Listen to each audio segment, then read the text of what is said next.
Hello guys! Hello Leo! Welcome dito sa aking channel, Leo. Alamin natin yung full moon reading, full moon message para sa lahat ng Leo. Kay general reading, so pwede kang makarasonate sa reading na to. Gamitin mo ang iyong intuition sa panunod.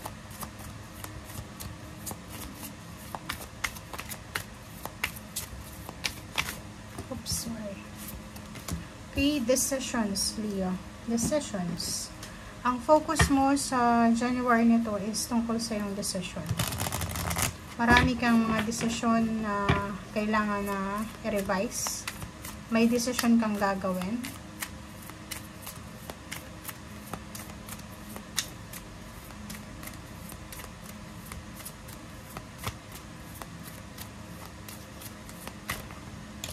Okay, magic. Wow, it's a miracle. It's magician. Okay? So, yun. Dito sinasabi na isang magical happenings. May pagkakataon ka ngayon na makapag-wish. May pagkakataon ka na maniwala sa milagro. Napapaligiran ka ng milagro, ng magic. Okay? So, kung ano mang decision making, Leo, na gusto mong gawin, okay? If in case marami kang gustong gawin, marami kang gustong subukan, dito sinasabi sa'yo na maniwala ka na may milagro. So, yun, let go, let God, let it flow. Hayaan mo na ang Panginoon yung magdesisyon para sa'yo. Kung para sa'yo, para sa'yo. Kung hindi para sa'yo, hindi para sa'yo. Basta maniwala ka na may milagro, may magic.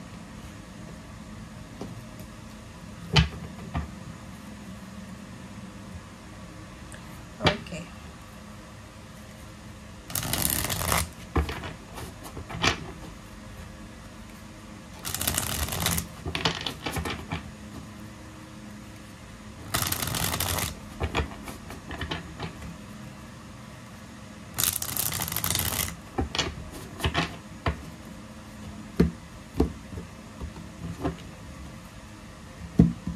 Okay, first card natin sa third deck is Six of Cups.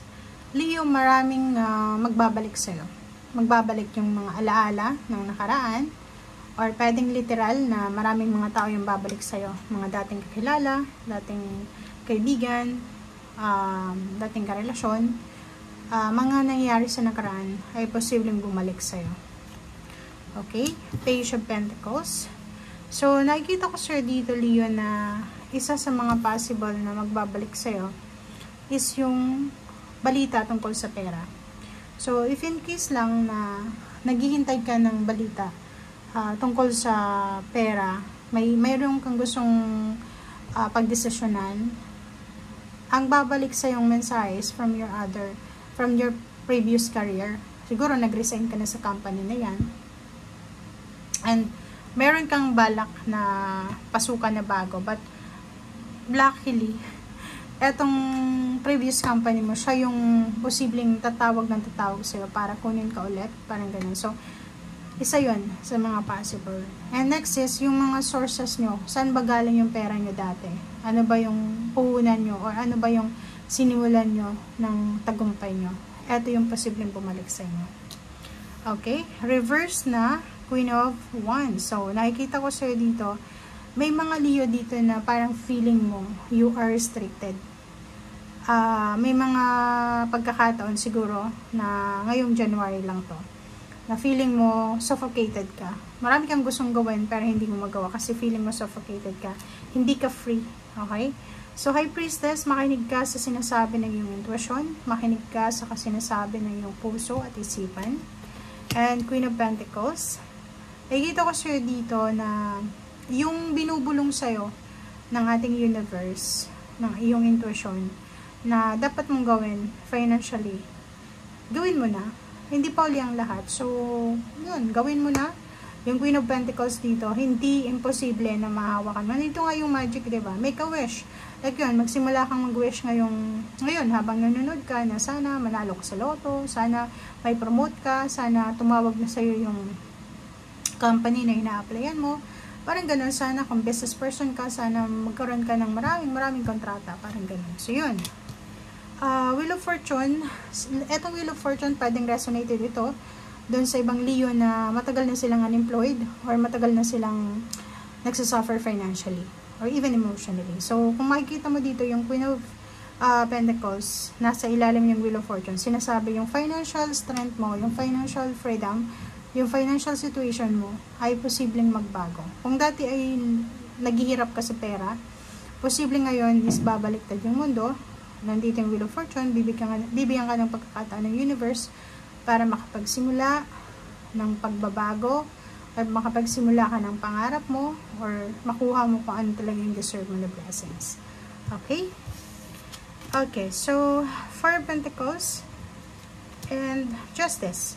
So yun, so nakikita ko sir dito, may mga Leo dito na posibleng makakatanggap sila ng mga financial offer through job offer, career move, career change, mga change of position, pwedeng change of work, parang gano'n. So, sinasabi sir dito ng barahan na may pagkakataon kang makaipon ng pera. Maraming chances, maraming pagkakataon, maraming ways para kumita ka ng malaki or makuha mo yung financial success mo. And huwag kang mag-alala kasi ibibigyan sa'yo ng universe sa tamang panahon. So, dito sinasabi, it's a good karma. Okay? Leo is good karma. Siguro nagkaroon ka ng mga reflection for several years na importante pala yung pag-iipon. So, dito sinasabi na simulan mo siya. Kung halimbawa, yun yung problema mo dati, hindi ka makapag-ipon, simulan mo siya. Simulan mo siya ngayon. Ngayon mismo. Kahit piso, 5 pesos, 10, 4 pesos, 2 pesos, basta nakapag-ipon ka. Okay? So, nakikita ko siya dito na may mga new contracts, renewal of contracts, new job offers, documents, good karma, karmic lesson, karmic justice. Kung may pinaglalaban kang batas, kung may pinaglalaban kang kaso, nakikita ko na you will receive the judgment, pabor sa'yo, positive pabor sa'yo. Okay? So, sa ilalim niya, oh wow, yung ilalim niya is the Star. So, the Star sinasabi sir dito na wish fulfillment. So, abot kamay mo na yung pangarap mo. So, konting kembot na lang, Leo. Konting tiis, konting pagtatyaga.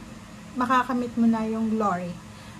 Makakamit mo na yung matagal mong minamanifest. Makakamit mo yung matagal mo ng pinapangarap or matagal mo ng pinagpipray.